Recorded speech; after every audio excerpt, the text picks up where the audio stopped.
If we were standing in your physical shoes, we would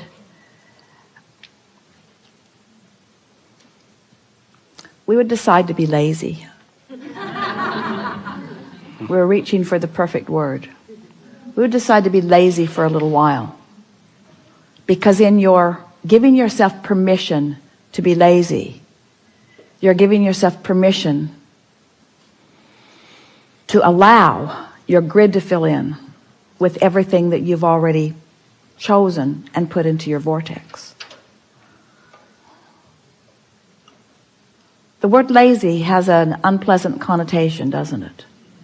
Because it's humans measuring themselves against other humans based upon a flawed premise.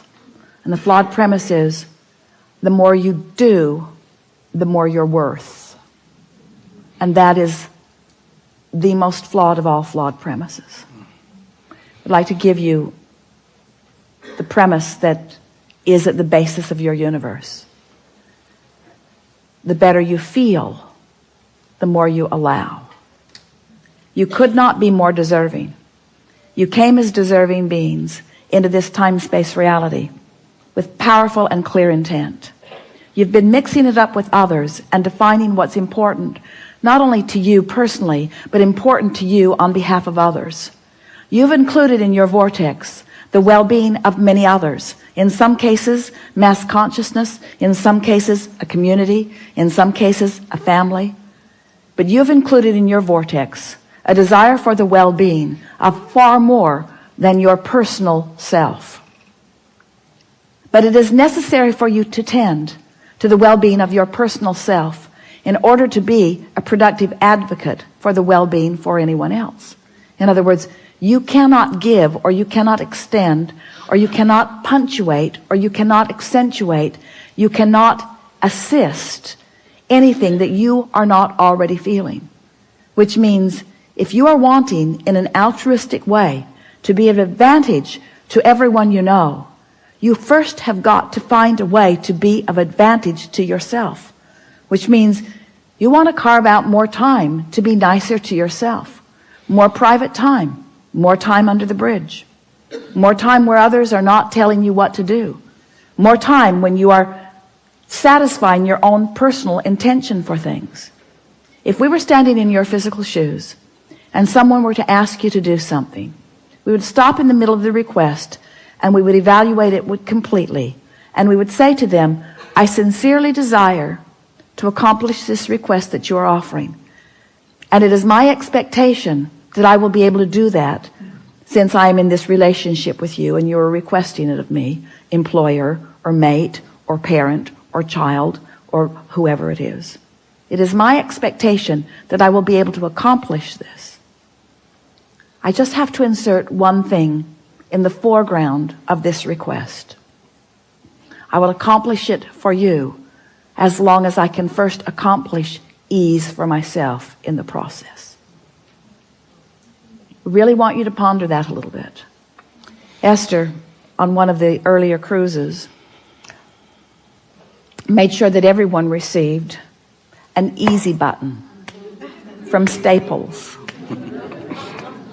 Everyone got one.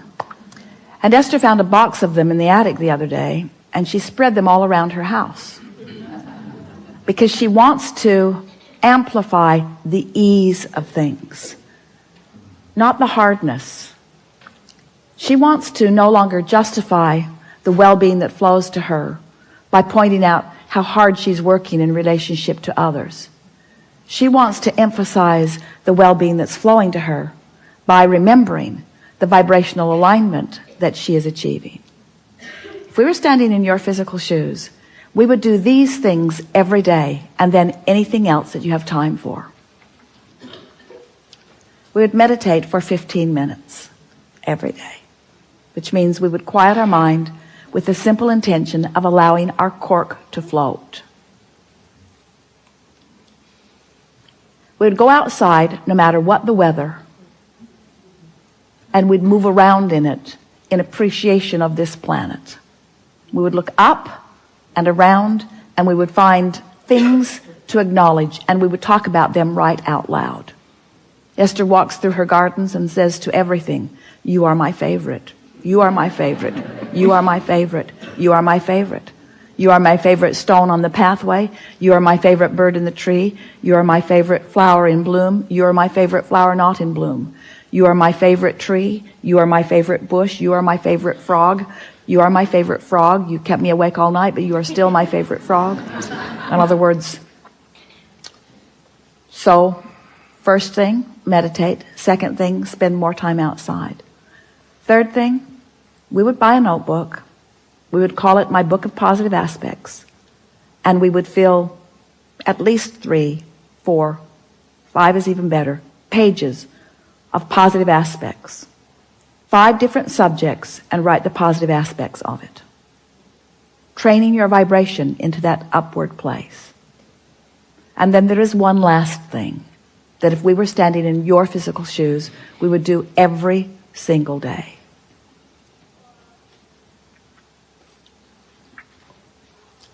We would look upward and outward. It's best if you do it outside or standing at a window. And we would acknowledge that there are universal forces that are focused right at you. We would acknowledge by calling it by name, if you have a name that you like. And we would say, I acknowledge that I am the object of your positive attention, and I'm appreciating your continual gaze on behalf of my well-being. And today, no matter where I am, no matter where I am going, no matter what I am doing, and no matter who I am doing it with, I will be in conscious awareness that you too are there with me, appreciating me, supporting me, assisting me, acknowledging me, inspiring me,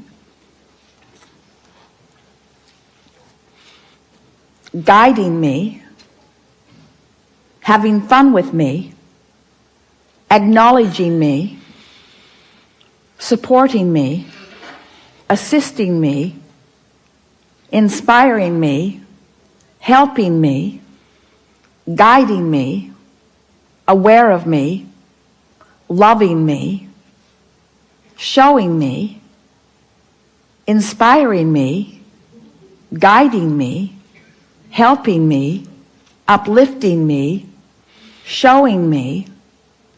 Get into an endless loop of that acknowledgement and watch what begins to happen in your life as soon as this day. Your vortex is filled to the brim with specific requests that you have put there and that you are deserving of the realization of. And it's time for those realizations to be flooding into your experience at a rate that will astonish those who surround you. It's time for you to remember what you've put there and to bring it forward active into your today experience. We've been talking to you all day from our appreciation of who you are. But even as we express it from our powerful point of knowing, we know that you don't yet know who you are. You don't, for the most part, understand the important role you play in the expansion of all that is. We stand as the beneficiaries of all of the vortices that you have accomplished, and we revel in them. But it is our powerful desire that you now, here in your physical bodies, allow yourselves to be the recipients of the physical manifestation of those things that you have put there. Because that was the plan. You didn't say, I'll go forth and fill up a vortex full of things that I care about and deny myself of the realization of them. You said, I'll go forth and I'll experience the fullness of that, you see.